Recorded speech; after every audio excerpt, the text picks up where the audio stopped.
Welcome to சமையல் சோலை. நம்ம இன்னைக்கு சூப்பரான ஒரு மீன் குழம்பு தாங்க பார்க்க போகிறோம். அந்த மீனில் சத்துக்கள் ரொம்ப அதிகமாக இருக்குங்க. நம்ம அதற்கு முதல்ல கொஞ்சமாக கருவேப்பிலை இலைகள், அதுக்கப்புறமா கொஞ்சமாக சீரகம் ஆட் பண்ணிக்கலாங்க. நான் இன்னைக்கு ஒரு பெரிய வெங்காயம், சின்ன சைஸ் பெரிய வெங்காயம் எடுத்திருக்கேங்க. அதையும் நம்ம கட் பண்ணி இதில் ஆட் பண்ணிக்கலாங்க. நம்ம நல்லா தண்ணி விட்டு இதை நல்லா மைய அரைச்சி எடுத்துடலாங்க. பாருங்கள், இந்த மாதிரி பதத்துக்கு நீங்கள் அரைச்சி எடுத்து வச்சுருங்க. 100 கிராமை விட கொஞ்சம் கம்மியாக நான் புளி எடுத்திருக்கேங்க. அதை நல்லா நான் கரைச்சி வச்சுருக்கேன். அதில் நம்ம கொஞ்சமாக மஞ்சள் தூள் ஆட் பண்ணிக்கலாம். அதுக்கப்புறமா காரத்துக்கு ஏற்ற மாதிரி 5 டேபிள் ஸ்பூன் மிளகாய்த்தூள் நான் போட்டிருக்கேங்க. உங்களுக்கு நீங்கள் எவ்வளோ காரம் சாப்பிடுவீங்களோ அதுக்கேற்ற மாதிரி நீங்கள் மிளகாய்த்தூள் சேர்த்துக்கோங்க. அதை நல்லா தண்ணியில் கரைச்சி விட்டுருங்க. இப்போ அந்த சத்துக்கள் அதிகம் இருந்த மீனை பார்க்கலாங்க. நெத்திலி மீன் தாங்க. இந்த மீன் குழம்பு எப்படி செய்யலான்னு பார்க்கலாம் வாங்க. இப்போ வானல் நல்லா சூடாகட்டுங்க. வானல் சூடான பிறகு 100 ml நல்லெண்ணெய் நம்ம இதில் ஆட் பண்ணிக்கலாம். நல்லெண்ணெய் நல்லா சூடாகட்டுங்க. நம்ம இதில் கொஞ்சமாக கடுகு ஆட் பண்ணிக்கலாம். கடுகு நல்லா பொரிஞ்சு வரட்டுங்க. நம்ம நல்லெண்ணெய் சேர்த்துருக்கிறதால எண்ணெய் இந்த மாதிரி நுரை மாதிரி வருங்க. அதெல்லாம் நீங்கள் ஒன்றும் பயப்படாதீங்க. அதுக்கப்புறமா நம்ம கொஞ்சமாக இதில் வெந்தயம் ஆட் பண்ணிக்கலாம். வெந்தயம் நல்லா கலர் மாறட்டுங்க. அதுக்கப்புறமா நம்ம கொஞ்சமாக இதில் சோம்பு, சீரகம் ஆட் பண்ணிக்கலாங்க. கொஞ்சமாக ஆட் பண்ணுங்கள், ரொம்ப அதிகமாக ஆட் பண்ணாதீங்க. இந்த சோம்பு சீரகம் நல்லா கலர் மாதிரி வரட்டுங்க.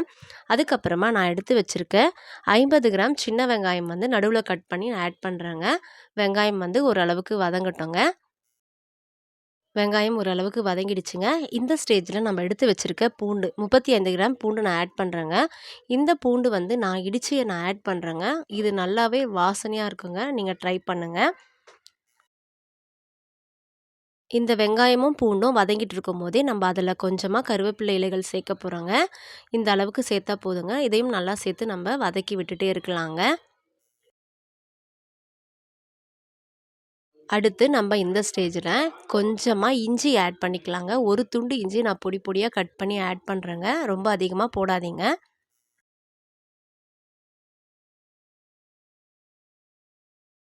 பாருங்கள், எல்லாமே நல்லா வதங்கிடுச்சு. இப்போ நம்ம தக்காளி ஆட் பண்ணலாங்க. நான் எடுத்து வச்சுருக்க 4 தக்காளியும் நீள் வாக்கில் கட் பண்ணியிருக்கேங்க. நல்லா அதை வதக்கி விட்டுடலாம். இந்த தக்காளி நல்லா வதங்கிறதுக்காக நான் கொஞ்சமாக கல்லுப்பு ஆட் பண்ணுறேங்க.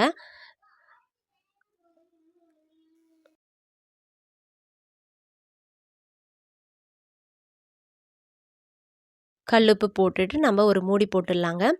ஒரு 5 மினிட்ஸ் அப்படியே விட்டுடலாம். 5 மினிட்ஸ் ஆயிடுச்சு. பாருங்கள், தக்காளி நல்லா வெந்துடுச்சுங்க. இப்போ நம்ம அதை அந்த கரண்டிலே நல்லா மசிச்சு விட்டுடலாங்க. நல்லா மசிச்சு விட்டுருங்க. தக்காளி நல்லா வதங்கிடுச்சுங்க. இப்போ நம்ம அரைச்சி வச்சுருக்க அந்த பேஸ்ட் ஆட் பண்ணிக்கலாம். இதில் நம்ம ஒரு வெங்காயம், கொஞ்சம் சீரகம், கொஞ்சம் கருவேப்பிலை போட்டு அரைச்சிருக்கோங்க. இது ரொம்பவே வாசனையாக இருக்குங்க. யாரெல்லாம் இப்படி அரைச்சி போட்டு நீங்கள் வச்சுருக்கீங்கன்னு எனக்கு கமெண்ட்டில் சொல்லுங்கள். இது நல்லா ஒரு நிமிஷம் நம்ம வதக்கி விட்டுடலாங்க. நாங்கள் போடுற வீடியோலாம் உங்களுக்கு உடனுக்குடனே தெரிஞ்சுக்கணுமா, சமையல் சோலை சேனலை சப்ஸ்கிரைப் பண்ணி வச்சுக்கோங்க. அதுக்கப்புறமா ஆல் அப்படின்ற ஆப்ஷனில் பெல் பட்டனை கிளிக் பண்ணிக்கோங்க.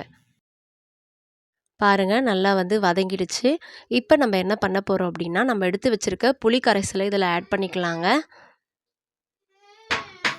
அவ்வளோதாங்க, நம்ம எடுத்து வச்சுருந்த புளி கரைசல் இதை ஊற்றியாச்சு. நல்லா மிக்ஸ் பண்ணி விட்டுருங்க. மிக்ஸ் பண்ணிவிட்டு நம்ம இதை கொதிக்க விட போகிறோங்க. இந்த நெத்திலி மீனை வாரத்துக்கு ஒரு முறை கண்டிப்பாக சாப்பிடுங்க. இது உங்கள் இதயம், மூளை ஆரோக்கியமாக இருக்கிறதுக்கு ரொம்பவே உதவி செய்யுதுங்க. அதுக்கப்புறமா நோய் எதிர்ப்பு சக்தியும் நம்ம உடம்புக்கு தருதுங்க. இதில் கால்சியம் அதிகமாக இருக்கிறதால உங்கள் எலும்புக்கும் ரொம்பவே நல்லதுங்க. இதை எல்லாருமே கண்டிப்பாக சாப்பிட்லாம். இந்த ஸ்டேஜில் நம்ம உப்பு காரம் எப்படி இருக்குன்னு பார்த்துக்கலாங்க. உங்களுக்கு காரம் கம்மியாக இருந்தால் பச்சை மிளகாய் 3 ஆட் பண்ணிக்கோங்க. இல்லை அதுக்கு மேலே காரம் வேணால் நீங்கள் பச்சை மிளகாய் 5 கூட போட்டுக்கலாம். எனக்கு காரம் கரெக்டாக இருந்ததுங்க. உப்பு தான் கம்மியாக இருந்தது. அதனால் நான் கொஞ்சமாக கல்லுப்பு இதில் ஆட் பண்ணுறேன்.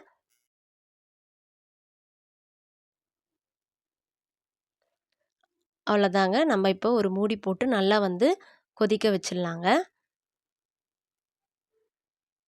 பாருங்கள், நல்லா கொதிச்சிடுச்சுங்க. இந்த ஸ்டேஜில் நம்ம என்ன பண்ண போகிறோம் அப்படின்னா, மீன் ஆட் பண்ண போகிறோங்க. குழம்பு நல்லா திக்காக இருக்கும்பொழுது போடுங்க. ரொம்ப தண்ணியாக இருக்கும்போது நீங்கள் சேர்க்க வேண்டாம். நீங்கள் வேணால் எக்ஸ்ட்ரா கொஞ்ச நேரம் கூட கொதிக்க வச்சுக்கோங்க. இப்போ குழம்பு நல்லா திக்காக வந்துடுச்சிங்க.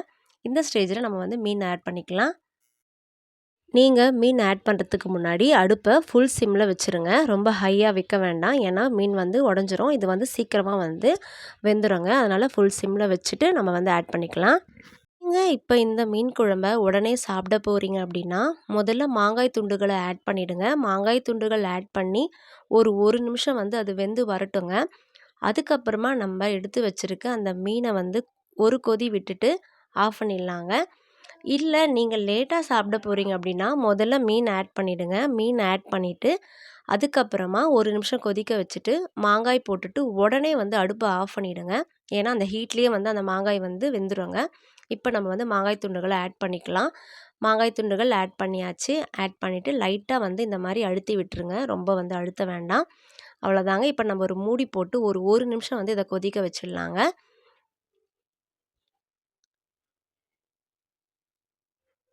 1 நிமிஷம் ஆயிடுச்சுங்க. இந்த ஸ்டேஜில நம்ம அடுப்ப ஆஃப் பண்ணிடலாங்க.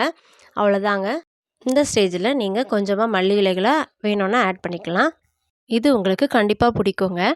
தமிழ் சோலை போல சமையல் சோலையும் உங்கள் இல்லம் தோறும் இருக்கும். நன்றி.